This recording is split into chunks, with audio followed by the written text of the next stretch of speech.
রান্না হলো এমন একটা শিল্পকলা যেটা এক এক বাড়ি বিশেষে এক এক বাড়ির মতো হয়। তাই আজকে যে রান্নাটা করব সেই রান্নাটার নাম চচ্চড়ি হলেও আমাদের বাড়িতে কিন্তু সেটা একদম পেঁয়াজ ছাড়া হয়। আর আমাদের বাড়িতে এইরকম বাঁধা ধরা নেই যে রুই বা কাতলা মাছের মাথা দিয়েই করতে হবে।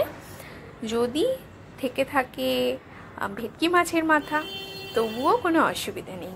তাই আপনারা আপনাদের বাড়ির মতো করেই চচ্চড়িটা করবেন। জাস্ট বেসিকভাবে কী করে এই চচ্চড়িটা রান্না হয় সেটা দেখে নিন। আমাদের বাড়িতে পেঁয়াজ ছাড়া রান্না হয়। তার জন্য ভেটকি মাছের মাথাটাকে পরিষ্কার করে নিয়ে নুন হলুদ মাখিয়ে ভেজে নিয়েছি। তার মধ্যে দিয়ে দিয়েছি যেসব সবজি, সেগুলোর মধ্যে আছে কুমড়ো, মিষ্টি আলু, নর্মাল আলু, সজনের ডাঁটা, মূলোর যে উপরের দিকের অংশটা সেটা। আপনি এর মধ্যে চাইলে বেগুন আর পটল এই দুটো দিতে পারেন।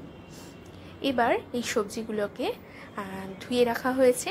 সরষের তেলের মধ্যে 5 ফোড়ন দিয়ে তার মধ্যে তেজপাতা আর শুকনো লঙ্কা ফোড়ন দেওয়া হয়েছে। যখন ফোড়নটা বেশ সুন্দর গন্ধ হয়ে একটুখানি ভাজা ভাজা হয়ে গেল, তখন একটু হলুদ দিয়ে পুরো সবজিটাকে দিয়ে দিয়েছি আমি।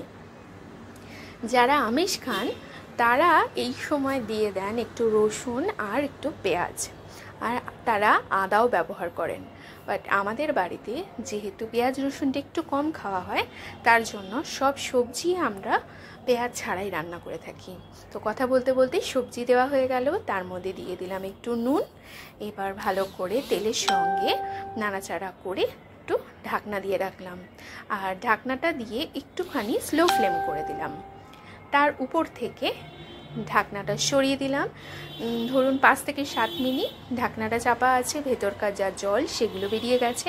আর যদি আপনার মনে হয় যে একটু জল দেবেন, তাহলে ওপরে একটু জলের ছিটা দিয়ে ঢাকনা দিয়ে দিন। তারপর ঢাকনা খুলে তার মধ্যে গুড় বা চিনি দিয়ে দিন। দেখবেন ভালো করে নাড়াচাড়া করার পরে যখন একটু আঁটোসাঁটো হচ্ছে, তখন ওর মধ্যে যে ভাজা মাথাটা ছিল, ভেটকি মাছের মাথাটা, সেটাকে দিয়ে ভালো করে ভেঙে তরকারির সঙ্গে মেখে নিন। নামানোর আগে দিয়ে দিন এর মধ্যে ভাজা মশলা। সেটা হলো জিরে, ধনে, শুকনো লঙ্কা আর একটু মৌরি। এইটা আমি বাড়িতে করে রাখি। আমার যে কোনো সবজি রান্নাতে খুব ভাল লাগে এটা দিতে। আপনারা করে রাখবেন। আর এই মশলাটা দিয়ে নামিয়ে নিন। একটু নাড়াচাড়া করে সজনে ডাঁটা দিয়ে ভেটকি মাছের মাথার চচ্চড়ি ভাত দিয়ে খেতে খুব ভালো লাগবে। আশা করছি আমার রেসিপিটাও খুব ভালো লাগলো আপনাদের। আমাকে কমেন্ট করে জানাবেন কেমন হয়েছে।